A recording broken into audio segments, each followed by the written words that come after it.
Bă, de ce m-ați uitat la mine cum mă uitam pe telefonul ăsta al meu? De ce v-ați uitat? Nu vă interesează sau ce? Ok, haideți să începem videoclipul. Salutare tuturor și pam, pam, pam! Astăzi sunt în camera mea și iarăși fac video. Trebuia să nu se vadă. Trebuia să nu se vadă. Alea. Nu vreau să cadă.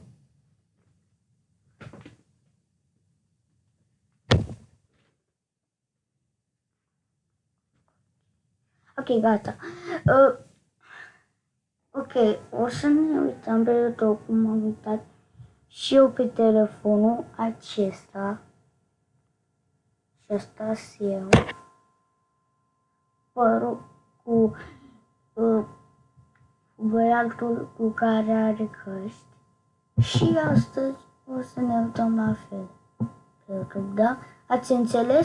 Uite, uitați-vă! Uitați-vă! Suntem pe YouTube deja.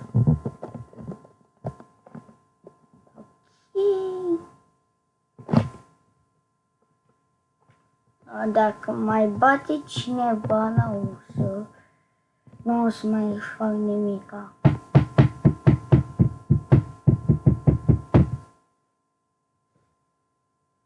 Dar e gata. Ok, haideți să începem.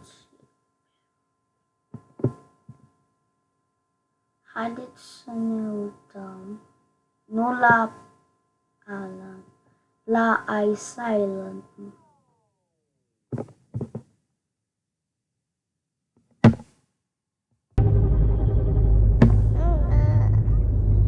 Bă, stai un pic, că nu trebuia să fac așa. Astăzi vom face sărac versus Sărac versus bogat. Bă, sărac Astăzi vom face sărac versus bogat în Minecraft. Treaba e foarte simplă. Eu sunt bogat. Și nu doar bogat, milionar, tată. Am bani, am șofer, am covor roșu, am mâncare, sushi, ștei, toate astea scumpe. Iar Andrei e ultimul sărăntoc. Bă, e ultimul sărac, bă, n-are bani să treacă strada, voi înțelegeți? Iar astăzi vom compara viața mea de milionar, super bogat, super șmecher versus viața lui Andrei de sărăntoc. Adică efectiv are casă din caca. Bă, mă rog, din bălegar, dar așa îi place lui să spună. Să încep să fac o casă din caca. Dați un like dacă mai vreți să facem episoade de genul și dacă vă e milă de Andrei, pentru că săracul n-are bă nici măcar un like. Bă, nu că n-are un leu, un like, și să n-ai un like față de un leu, cred că e mai grav. Nu știu, mă rog, în fine.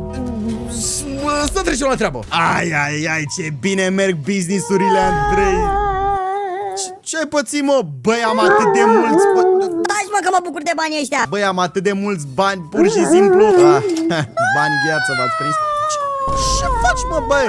Andrei, te rog frumos, nu mă pot bucura de banii ăștia făcuți din afaceri Complet legale, ok? Te rog frumos. Da, alo, da, nu putem merge mai ușor. Bă, dar ce, bă?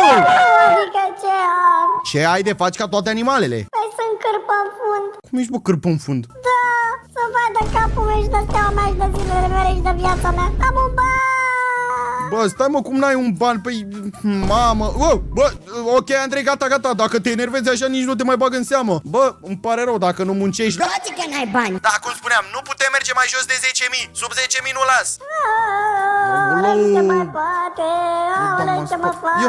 Ce mă fac? Bă, vezi că ai Nu ce... se mai poate să încărpă în fund la propriu și la figurat. Aoleu, sunt atât de sărac încât nici măcar săraci nu mă primesc în clubul lor. Sunt atât de sărac încât efectiv nu că sunt pe minus. Sunt vai de capul meu, nu mă mai ține pământul dacă mă mai plimb un pic ca de pe pământ de sărac ce sunt. Bă, Andrei, calmează-te că, până la urmă, cât de rău poate să fii... Răspund eu. Fii atent, sunt atât de sărac încât când mă apropii de bani încep să râde de mine, uite. Răspund eu.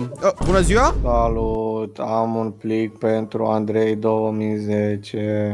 Sigur. Bă, vezi că... Dă-mi-l mie, te rog. Tu ești Andrei 2010. Da, normal! Ce-mi place pizza! Ok, semnează aici. Gata. Nu cu scuipat, mă rog. Ok, bine, mersi, pa. Bă, Andrei, am primit asta pentru tine. Bă, uite, poate ți-a venit salariul. Salariu! Tăcă! Ce să vină mai acolo, dai de aici! De aici, deschide! Poate să fac, mă! Scrisoare de amenințare?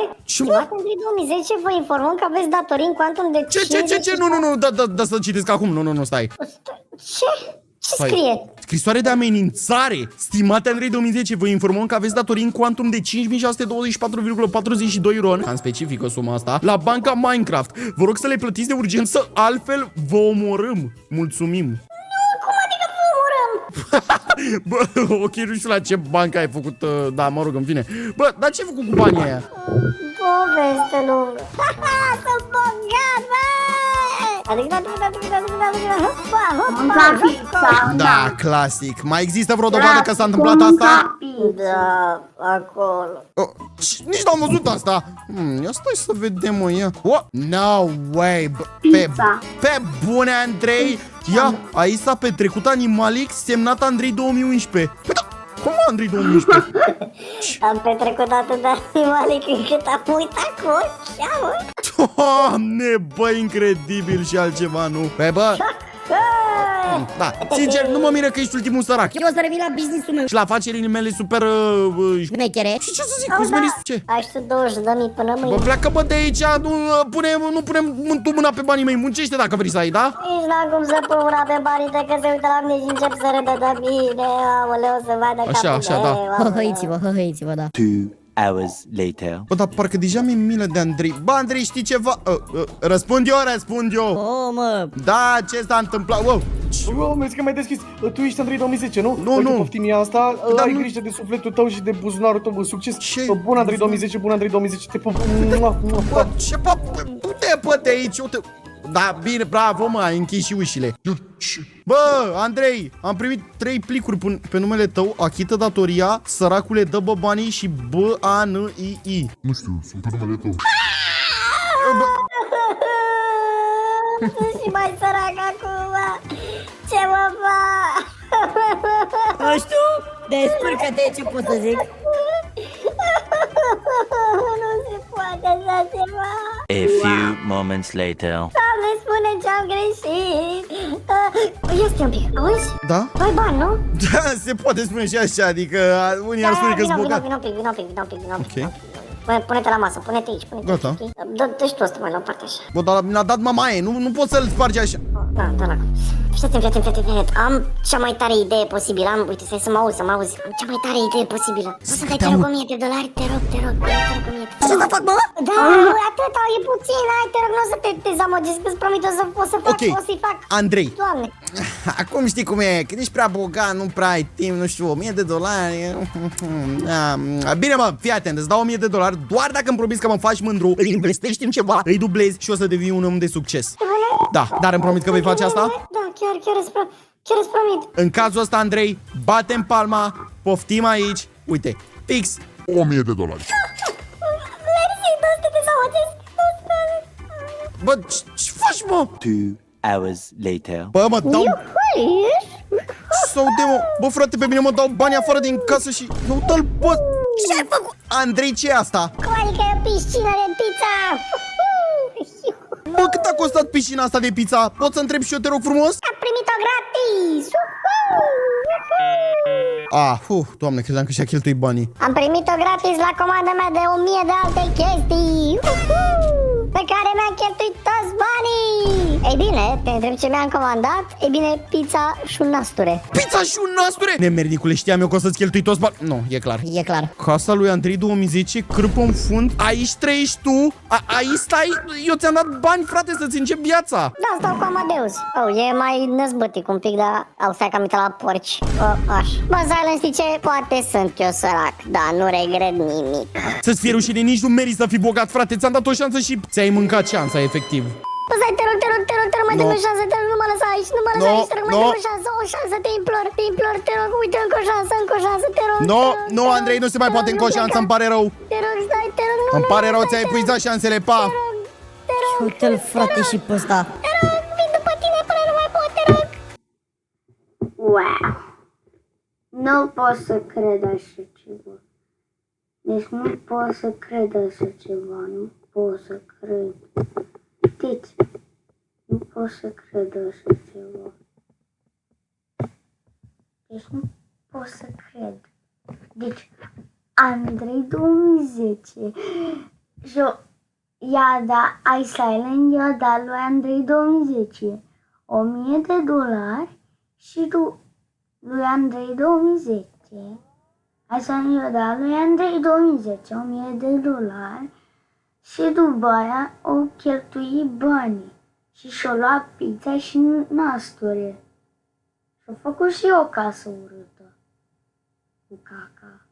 Deci, nu știu, bă, sper că v-a plăcut episodul de astăzi. Nu uitați să dați un mare like și de subscribe și o să mă uit pe TikTok și nu pe YouTube.